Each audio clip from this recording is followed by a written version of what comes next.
Assalamualaikum warahmatullahi wabarakatuh. Saya Adi Wilanto ingin menjawab soal change management. Pada soal nomor 1, hal apa sajakah yang perlu dipersiapkan untuk menciptakan perubahan cara merancang sebuah pesta dan cara sebuah pesta perubahan.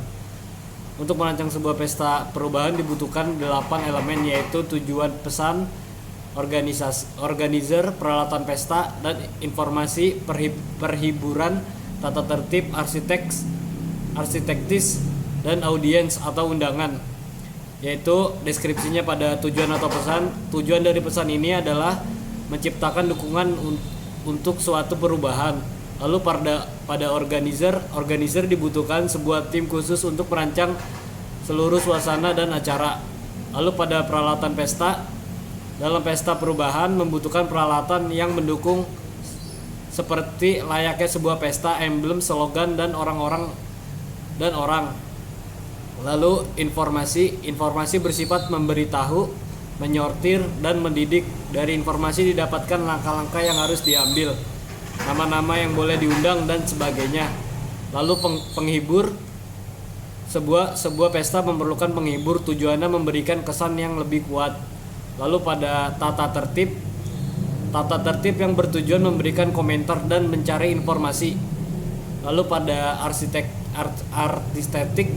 sebuah pesta harus menarik dan artistik, maka dibuatlah tema-tema yang menggugah dan arsitektik. Lalu pada soal nomor 2, lingkungan yang mendorong informasi mencakup 3 variabel. Sebutkan dan jelaskan. Yang pertama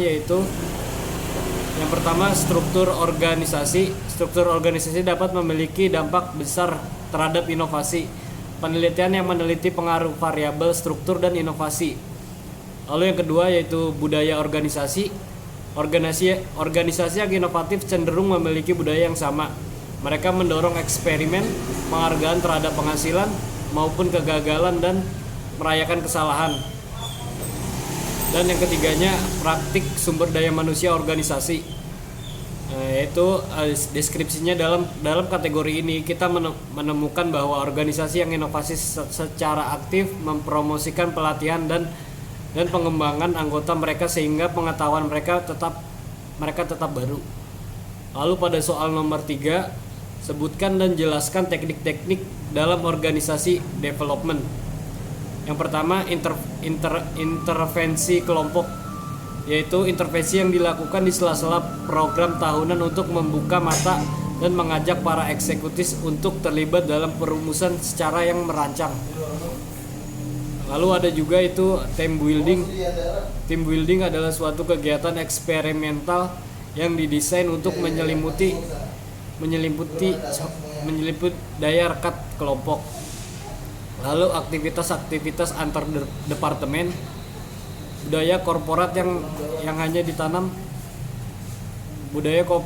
ditanam pada sekat-sekat yang ketat yang tidak efektif. Adanya aktivitas antar departemen hidup, nilai-nilai, dan orang yang masih dalam silokonnya dalam ranahnya masing-masing harus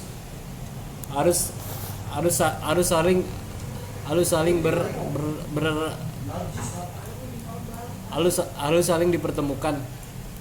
Lalu pada soal nomor 4, apa saja yang diperhatikan dalam melakukan perubahan? Keberanian diperlukan mengambil keputusan. Yang pertama yaitu keberanian diperlukan untuk mengambil keputusan sulit untuk mengatasi ketidakpastian dan segala resiko yang bisa memecah seseorang untuk mengambil keputusan untuk melakukan perubahan. Lalu imajinasi diperlukan untuk melihat ke arah mana perubahan harus dilakukan. Lalu komitmen diperlukan untuk tetap fokus pada usaha untuk meraih sukses walaupun harus menghadapi berbagai kesulitan. Sekian dari saya Adi Yulianto, kurang lebihnya mohon maaf. Assalamualaikum warahmatullahi wabarakatuh.